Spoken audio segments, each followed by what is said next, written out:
So hello friends, in this segment we are discussing about surface tension. So we will be discussing on various aspects. So the first thing that we are going to discuss is what is surface, and when we are talking about surface tension, what does it exactly stands for? So let us start discussing about it in one by one way. So the first thing which must be communicated is that the first thing which I say is that this is the property of the surface. Whatever we will be discussing over here, this is the property of the surface.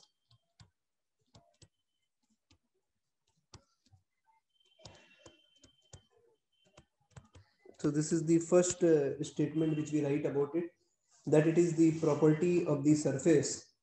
Now, what is the property all about? So I define in the next statement that surface tension is the property of the liquid at rest by virtue of which it behaves like a stretched membrane.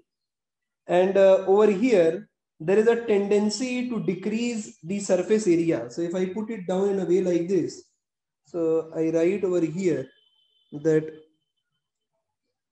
surface tension is the property of liquid at rest, is the property of liquid at rest by virtue of which by virtue of which the liquid surface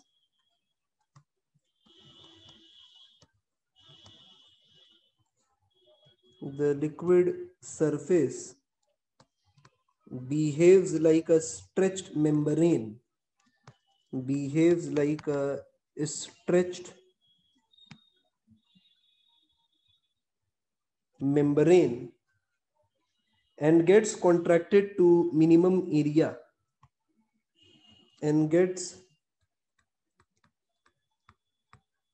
contracted to minimum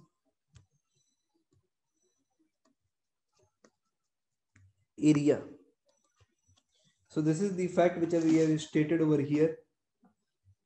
So I mean to say over here that the under the action of the surface tension forces, the free surface of the liquid tend to have the least area for the given value of the liquid, for the given volume of the liquid, we can say, and hence it minimizes the potential energy. So it minimizes the surface potential energy. So it minimizes the surface potential energy, and hence we say that there is a tendency to decrease the surface area. There is a tendency to decrease the surface area. And the next point which I would like to focus on is that as we have stated over here that it is a surface phenomena, or the fact that we have stated that it is the property of the surface. So what do I mean to say when we say that it is the property of the surface? Over here, the next thing which is to be kept in mind is that the surface refers to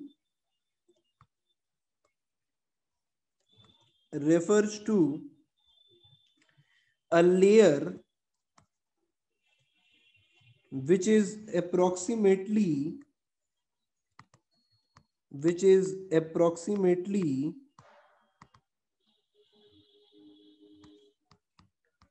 10 to 15 molecules thick, or I can say 10 to 15 molecular diameter. And the cause of surface tension, the cause of surface tension is based on the fact that the like molecules attract each other This is referred as cohesive force,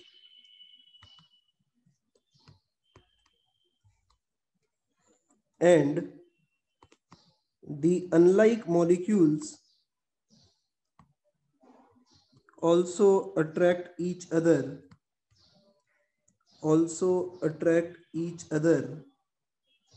which we say referred as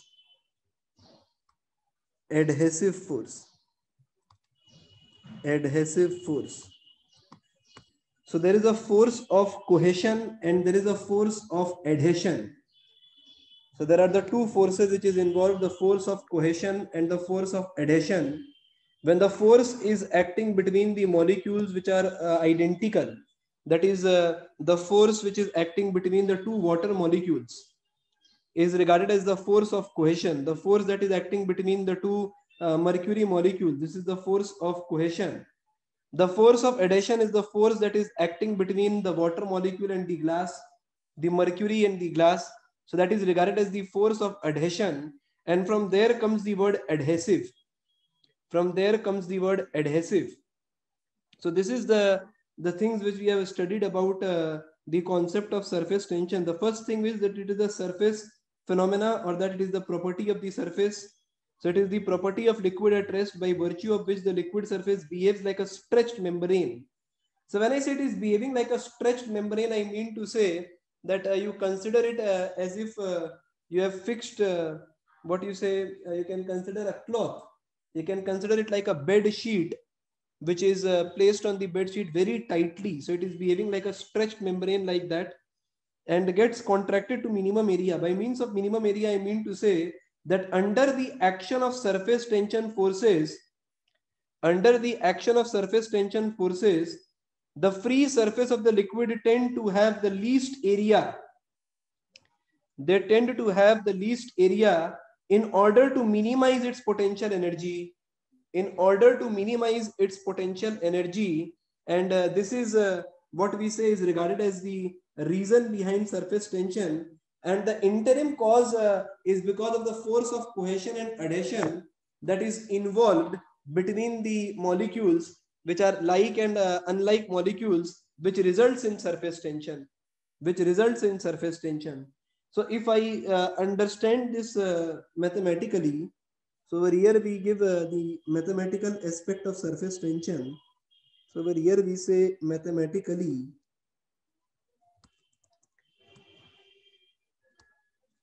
surface tension is regarded as force per unit length. So I write it as force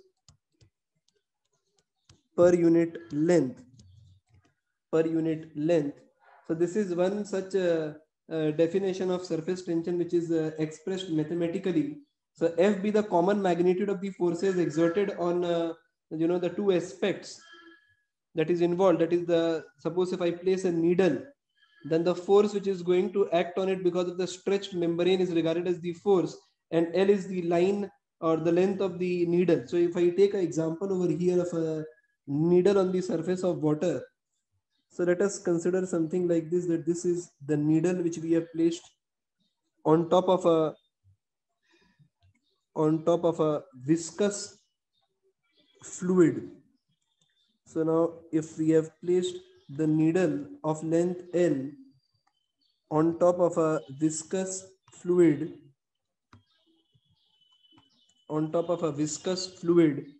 so if I consider the forces, so the force is going to act on this needle in the upward direction, and the weight of the needle is acting in the downward direction. W is equal to mg. So if I consider that the surface tension for water is S, so if I take surface tension for this liquid, let us not consider water. So we are considering surface tension of this liquid is S. So now the point which must be kept in mind is that there are two length of the needle on which this surface tension force is going to act. So if I consider this as the needle, so the surface tension force is going to act on this portion, and on the other portion as well. This must be very well kept in mind, that the surface tension force is going to act on these two surfaces. That is the total length on which the surface tension force is going to act will be written as 2L, and hence I can write that the force due to surface tension, force due to surface tension, so this can be written as S into 2L, and this is responsible for balancing the weight of the needle. This is responsible for balancing the weight of the needle. So over here, if I want to write S in terms of it, then I can write it as mg by 2L. So it can be written as mg by 2L. So this is one such aspect of surface tension which we have taken into consideration. There can be various ways of defining it. We can take it in this way as well. So if I take a crooked wire, or not exactly a wire, a thread, and if I place it on the surface of water, then on the surface of water, if we place a thread, then it is going to be in an irregular shape like this. Now, if I add some salt over here in between, then what will happen? Slowly, the thread which is placed on the surface of water will acquire a circular shape. It will acquire a circular shape. It is because of the surface tension forces that is going to act. It is because of the surface tension forces that is going to act on this thread, which is responsible for this particular phenomena taking place, which is responsible for this particular phenomena taking place. So this is these are the things which is related to surface tension. So next, I'm explaining it in one more aspect, that is in terms of surface energy. So we are writing explanation for surface energy. Explanation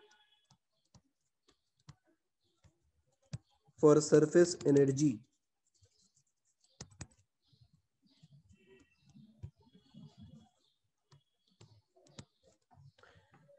So if we consider this particular aspect, it is the explanation for the surface energy. So over here, what we are exactly saying is that the molecules on the liquid surface experiences some net downward force. So in order to bring the molecule from the interior of the liquid to the free surface, some work is required to be done against the intermolecular force of attraction. Now this work done will be stored in the form of potential energy of the molecules on the surface. It will be stored in the form of the potential energy of the molecules for the surface. So if I consider it in this way, so we are considering arrangement like this. So let us consider a rectangular frame. So we are considering a rectangular frame. So let us name the rectangular frame as PQRS. So the arm RS can slide on the arm PR. I will be naming it in this way. So we are considering something like this. So if we name it, we can name it as PQRS. And then what we are doing is we are considering a patch over here.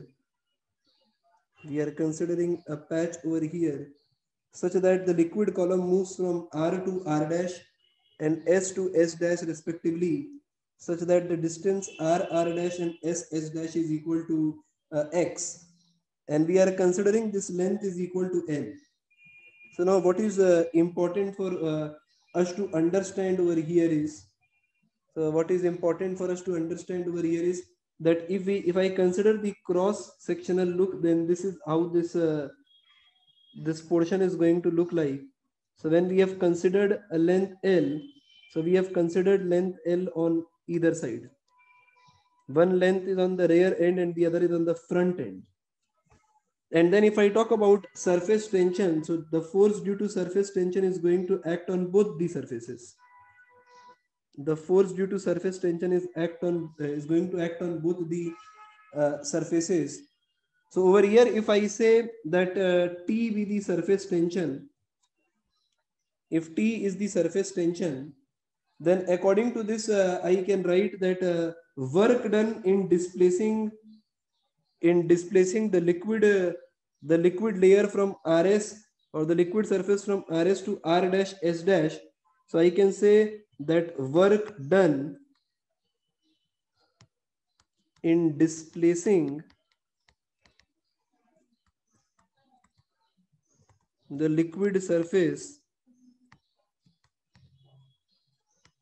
from RS to R dash S dash. So this work done can be written as surface tension into total length into X. So this is going to be equivalent to the value of work done. And if I talk in terms of the area swept, if I talk in terms of the area or the surface area, so then I can take that the surface area is equal to 2L into X. The surface area is also going to become 2L into X.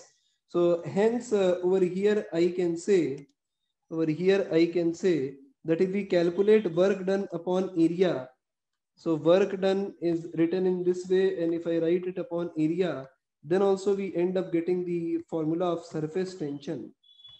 So surface tension can be expressed in this term as well. Hence I write that surface tension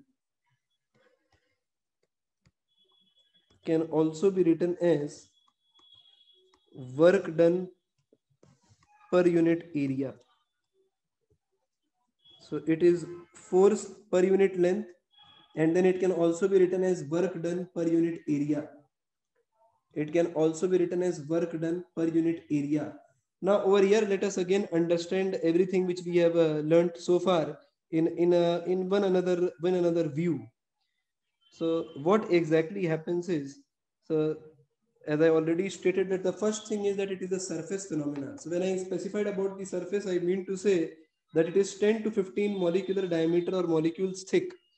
So that is the surface which we are talking about. Now the surface is going to behave like a stretched membrane. So it is going to behave like a stretched membrane because of the fact that there is a force of cohesion and adhesion that is going to act between the molecules. Now the next fact which we studied about it is the concept of surface energy. The concept of surface energy. So in order to understand the concept of surface energy, I specified that when a molecule is taken from the inside to the surface layer, work is done against the inward resultant force while moving the molecule up in the layer. This work done is stored in the form of potential energy, and it is regarded as surface energy. So we have expressed it in various ways. That is, the surface tension is expressed in terms of force per unit length, and then also in terms of work done per unit area, that is surface energy per unit area. So we can also write it as surface energy per unit area or work done per unit area.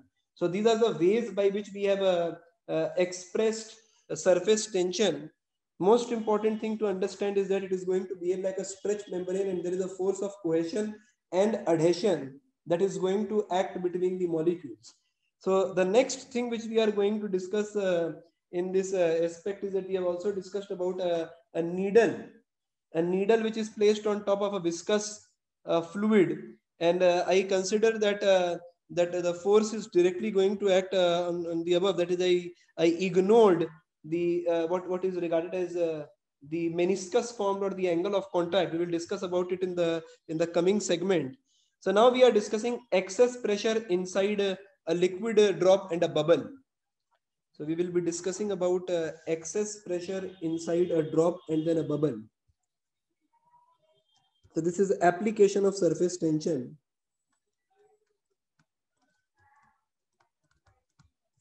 Application of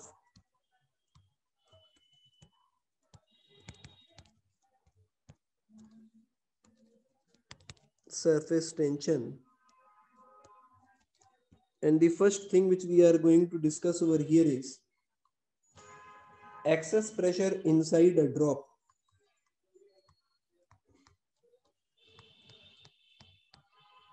Excess pressure inside a drop.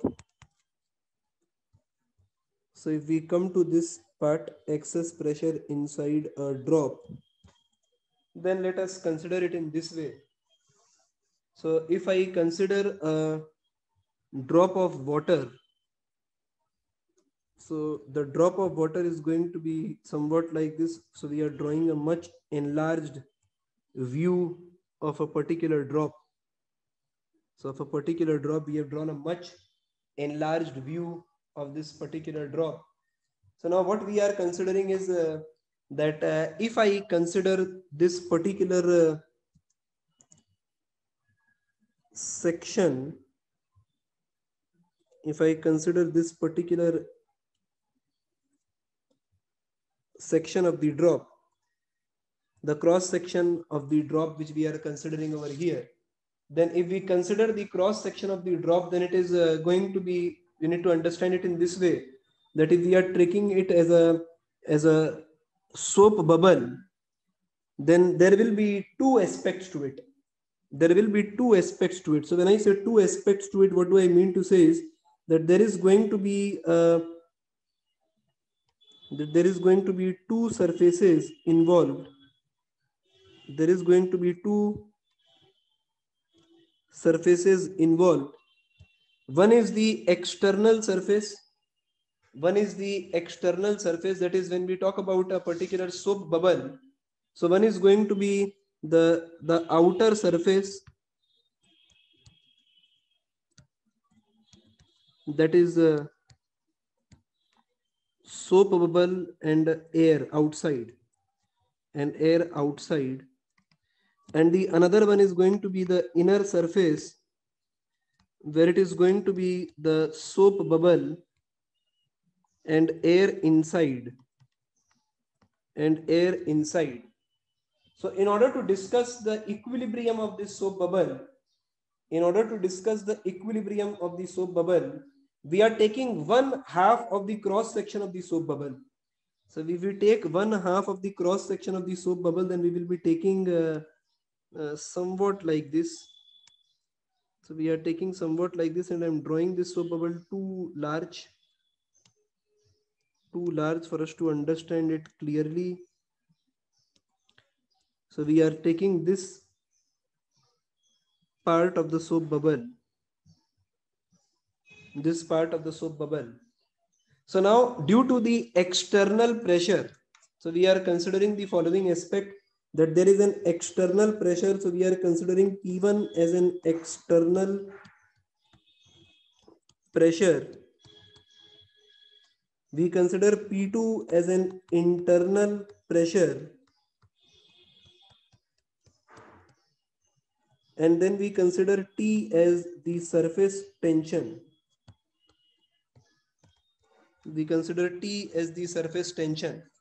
So based on this particular aspect, I can write over here that there is going to be the two kind of forces which is going to act on it. So one is because of the external pressure, as I specified. So over here, this force is going to act like this due to the external pressure F1. Due to the internal pressure, it is going to act in this direction, which we regard as F2. And if the half of the soap bubble is to remain in contact with the another half of the soap bubble, then there must be an attractive force between these two ends of the soap bubble. That is, there must be an attractive force between these two ends of the soap bubble. The half of the soap bubble must be attracting the other half of the soap bubble. So if I write for equilibrium,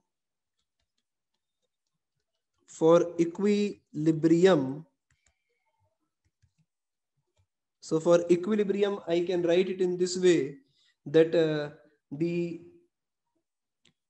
external pressure and then the surface tension will be balancing the the force due to internal pressure. So internal pressure will produce a force that is P2 into pi r square. So we are considering that R1 and R2, that is the inner radius and outer radius, is the same. That is, we are considering that the thickness of the soap bubble is negligible. The thickness of the soap bubble is negligible. So we are taking it as P2 into pi r square, which is equal to the pressure due to external pressure P1 into pi r square on the given cross section, plus the force due to surface tension. So T is the surface tension. And if I talk about the length, then there is going to be the length because of the inner surface, that is 2 pi r1, and then due to the outer surface, which is 2 pi r2.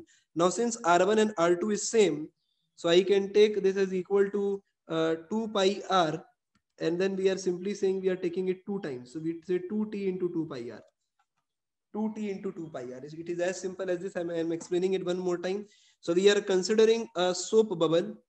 So if we consider a soap bubble, then the liquid is going to be in contact with the air outside, and the soap bubble is also going to be in contact with the air inside.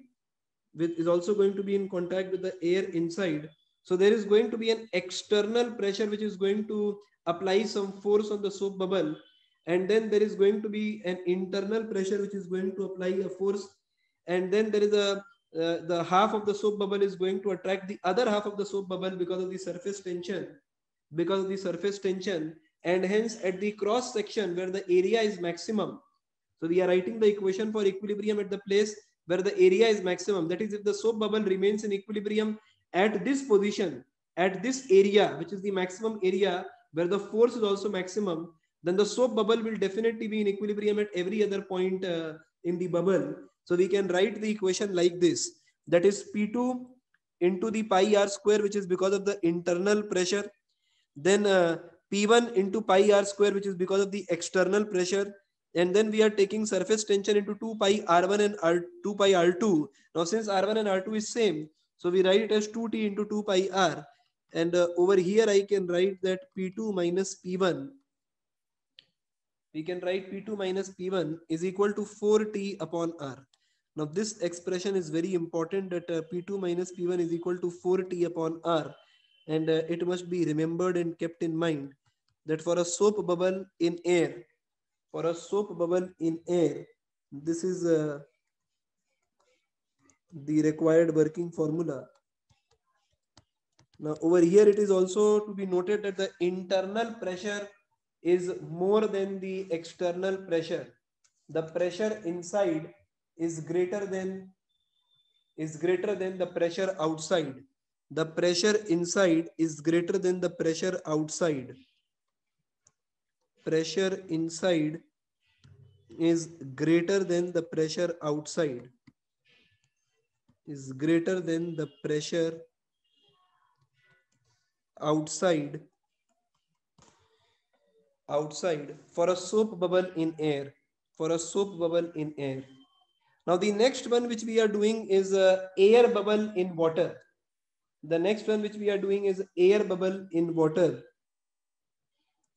Let us take another example, the second one.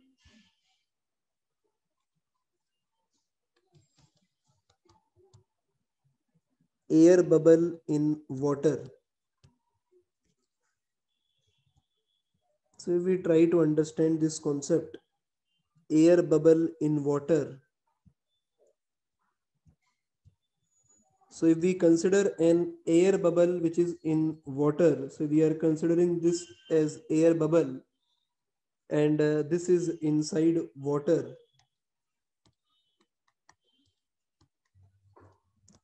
So now this time there is only one contact surface,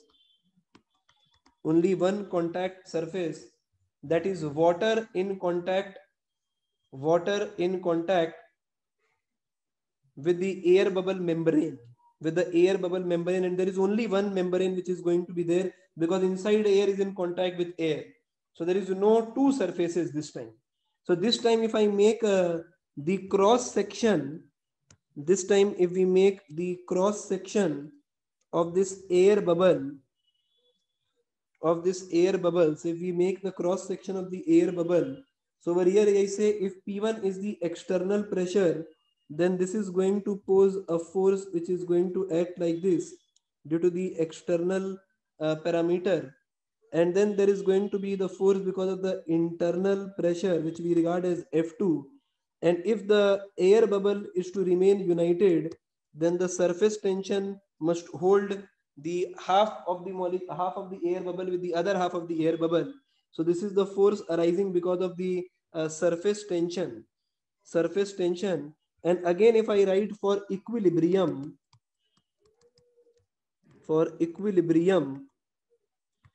then I can say that the force due to the external pressure, which is P1, the internal pressure is P2, and we are talking at the point of maximum area that is 1/2 of the cross section.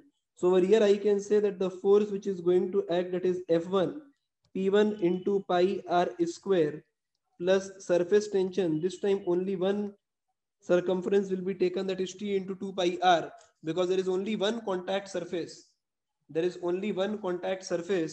And this is balanced by P2 into pi r square. This is written as P2 into pi r square. So if we write this time P2 minus P1, so P2 minus P1 will be written as 2T upon R.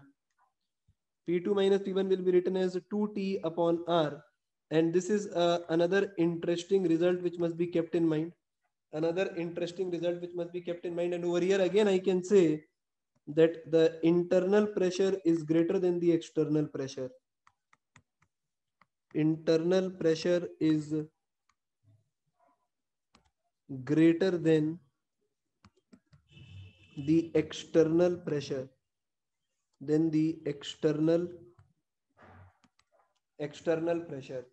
So these are the two aspects which we have come across. That is a soap bubble in air and then air bubble in water. What is important is to understand that there is an external force arising because of the external pressure. There is an internal force arising due to the internal pressure. And in order to maintain equilibrium of the bubble, the half of the bubble must be attracting the other half of the bubble, be it a case of a soap bubble or be it a case of the air bubble. So in both the cases, the half of the bubble is attracting the other half of the bubble. So these are the aspects which must be kept in mind whenever we are discussing about the concept of both the bubbles. So we are dealing with the next application of surface tension. So before understanding this concept, so let us first of all understand the concept of contact angle. So now what exactly is contact angle? So based on this idea of contact angle, we also determine the nature of the liquid, whether it is a example of a wetting fluid or an example of a non-wetting fluid. So in order to understand this, we first of all understand the definition of contact angle. So to understand the definition of contact angle, we define it in this way. The angle between the tangent planes at the solid surface and the liquid surface at the point of contact is called as the contact angle. So I will write it in this way. The angle between the tangent plane, the angle between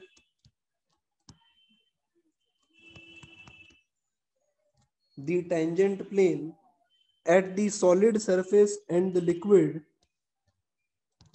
at the solid surface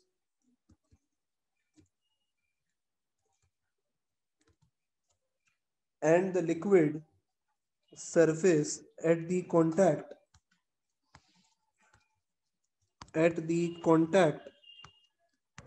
is regarded as contact angle.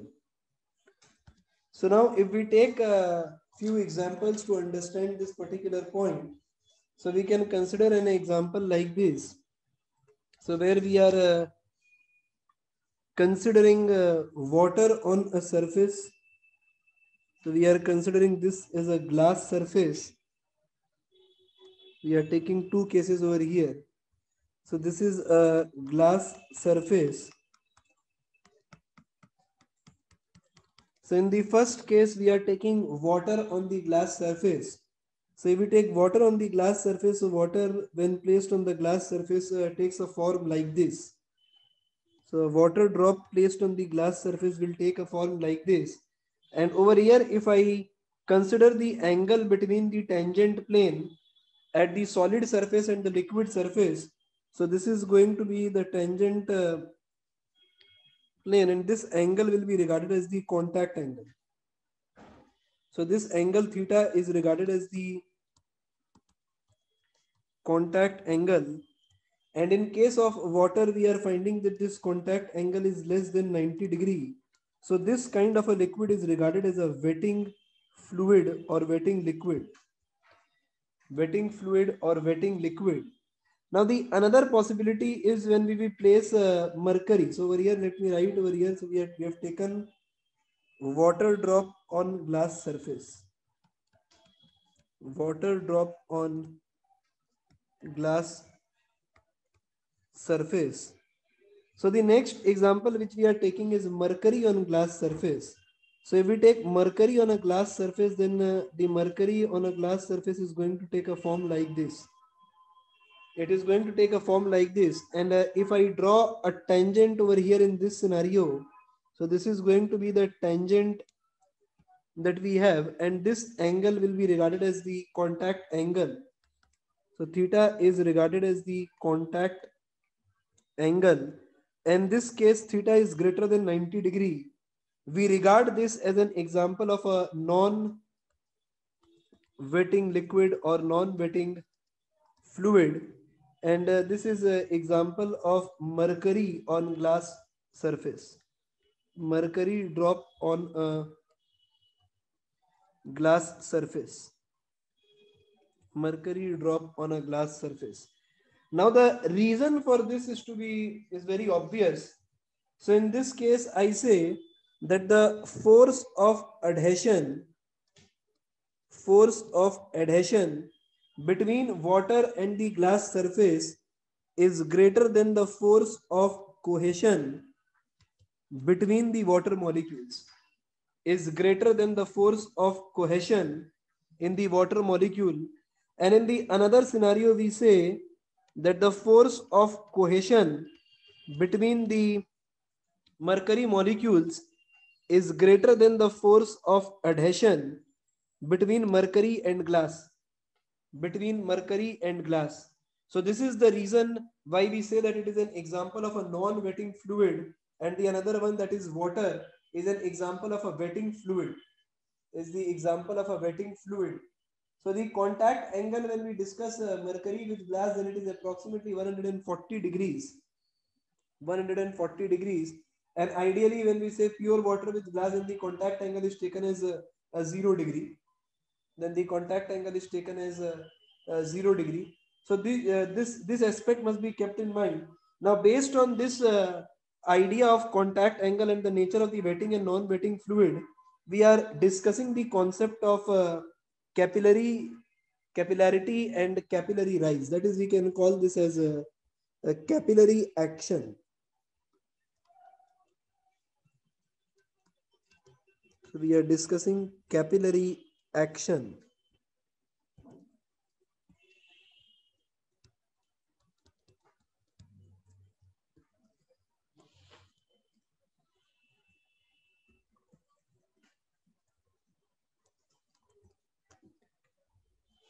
So the few things that we define first of all before coming into it. The first thing that we need to understand over here is a tube of very narrow diameter or bore diameter is called as capillary. Is called as capillary. Now the next point which I say is when a capillary is dipped normally in a liquid, when a capillary is dipped normally in a normally in a liquid, it is found that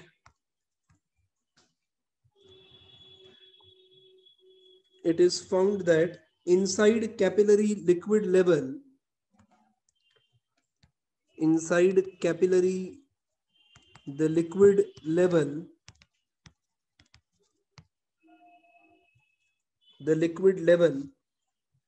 ascend or descend,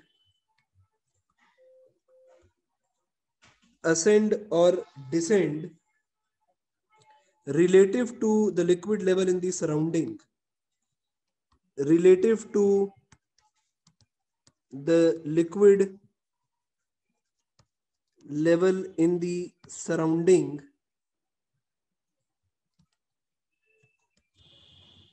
This phenomena is called as capillary action or capillarity. This phenomena is regarded as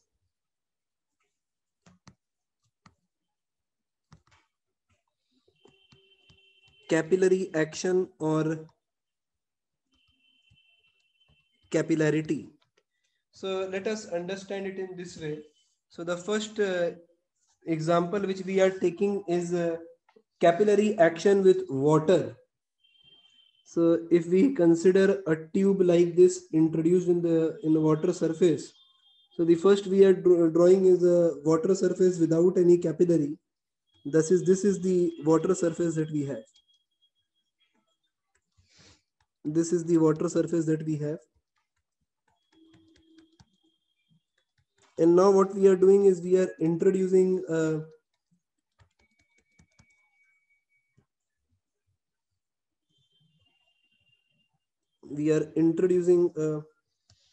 capillary tube. So if we introduce a capillary tube, which we are representing like this in black. So if we introduce a capillary tube like this,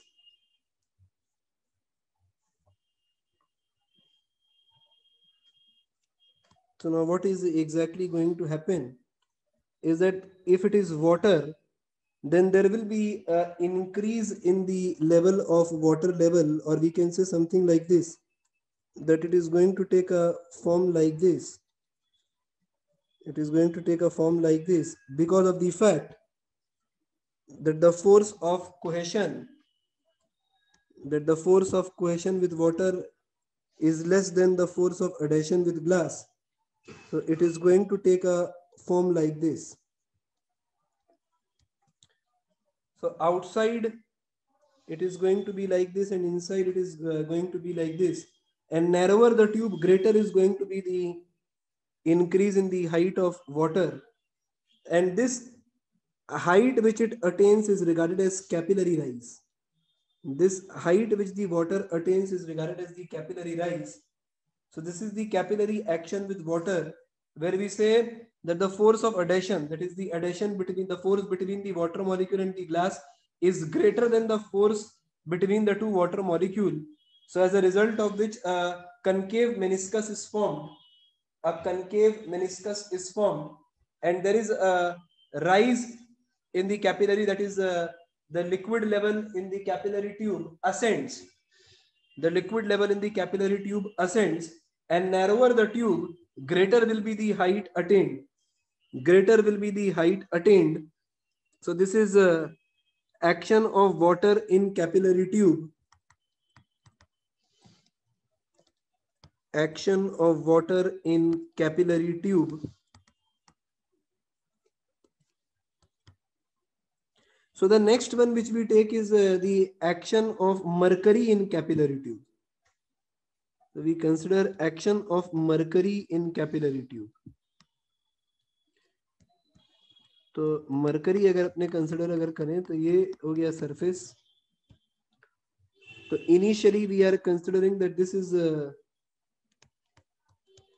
the mercury level that we have.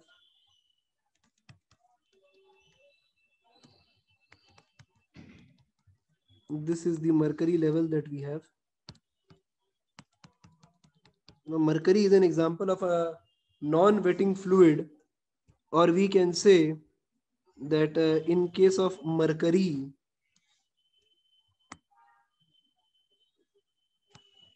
we are taking something like this. So this is the capillary tube which is introduced. So now there will be a dip in the level of mercury.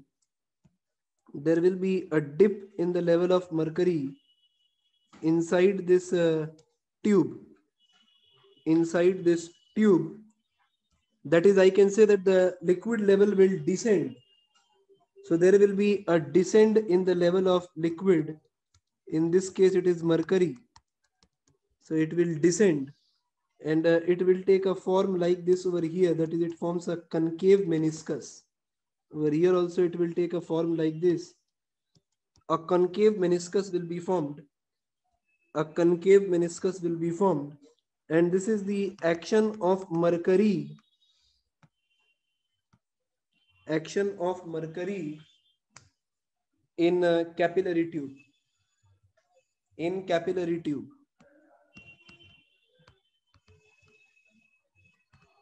This is the action of mercury in capillary tube.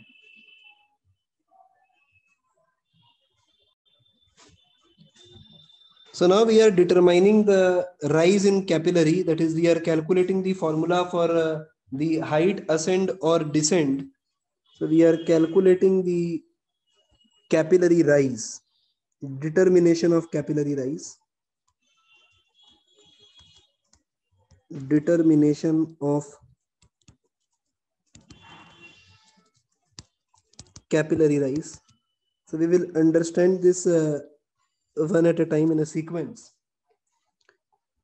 So we are considering something like this, that this is the thin capillary tube which we are talking about, which we are discussing. The thin capillary tube which we are discussing. And then there is the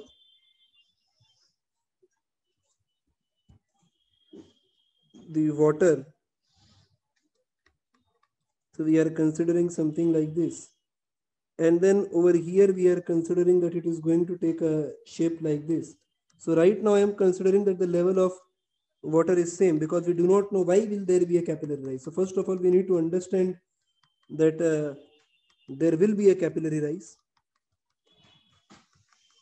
So this is something like this which we are considering over here in this current situation. So let us take a few points over here. So first thing which I am taking over here is I am marking this as a point A. Just below this meniscus, I am marking a point B. And over here in level with point B, I am marking point C. I am marking point C. And we say that it is open to the atmosphere. So over here, the atmospheric pressure, or P ATM, is acting. Over here also P atmosphere or atmospheric pressure is present. And over here also P atmospheric pressure is present. So if I write pressure at a point A, so pressure at a point A is equal to the atmospheric pressure P naught. This is equation number 1 that we have. This is equation number 1 that we have. Now, if I talk about point B and point A, then it is an example of a concave meniscus.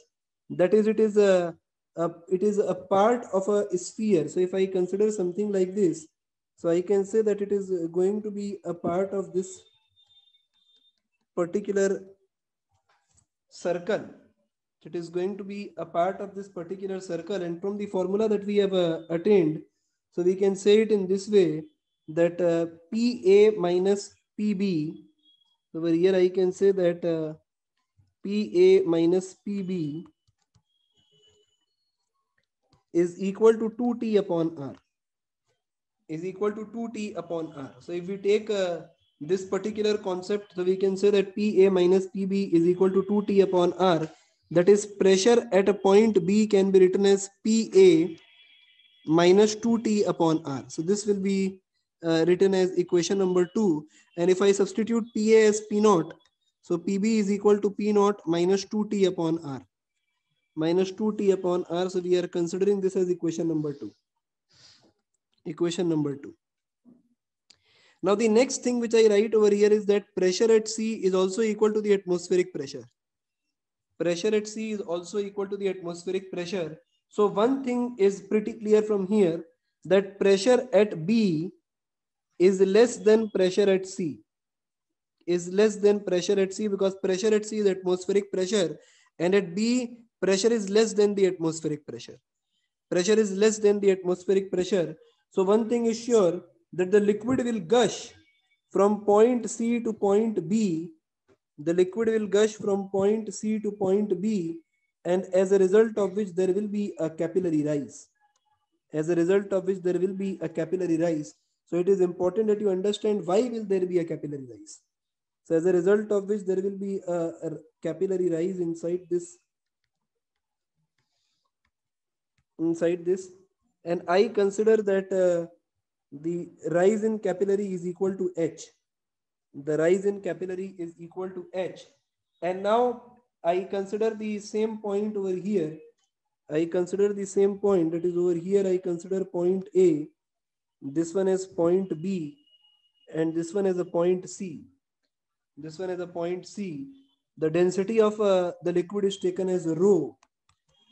So now pressure at the same horizontal level in a liquid is constant. Based on this simple concept, pressure at same horizontal level in a liquid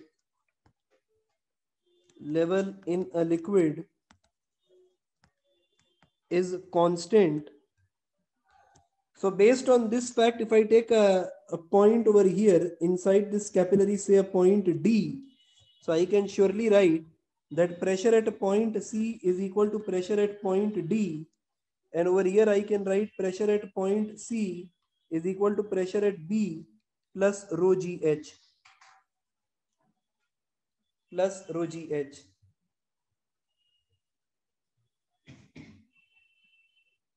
Plus rho GH, and pressure at B can simply be written as P naught minus 2T upon R. So this we are calling as equation number 3, and hence over here I will write pressure at C is written as equal to atmospheric pressure. Pressure at B is written as P naught minus 2T upon R plus rho GH. Plus rho GH, and from here I can write that 2T upon R is equal to rho GH, and hence the capillary rise formula that we attain is equal to P2 upon 2T upon rho GR. So this is the capillary rise formula that we have attained. This is the formula for capillary rise that we have attained. Now very important aspect which must be kept in mind is that the capital R over here, which we are referring in this particular problem, is the radius of concavity of this curvature. So we are taking the radius of concavity of this curvature, which we are referring as radius R. So let us again have a closer look in this capillary. So if I redraw this capillary like this in a much bigger way,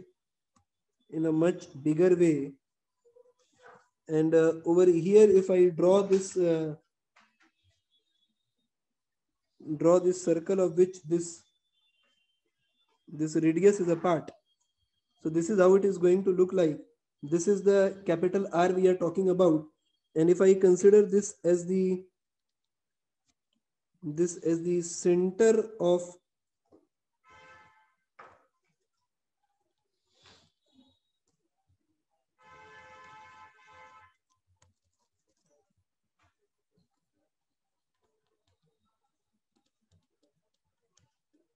so we can draw it in this way. So over here I can write it in this way, that this is the surface tension T where it is going to act. The surface tension is acting like this, and the angle which we are taking as the contact angle is this theta. So this is the capital R we are talking about, the radius R. And if we have drawn a tangent over here at this point, so then if I join this out, So this is going to be complete angle 90 degrees. So we get this angle as theta. This will be 90 minus theta, and then we get this as theta. So if the radius of the tube is small r, if the radius of the tube is small r, then I can definitely write that cos theta is equal to base by hypotenuse, and then the capital R can be written as small r upon cos theta. So in terms of the radius of the capillary, the radius of the capillary tube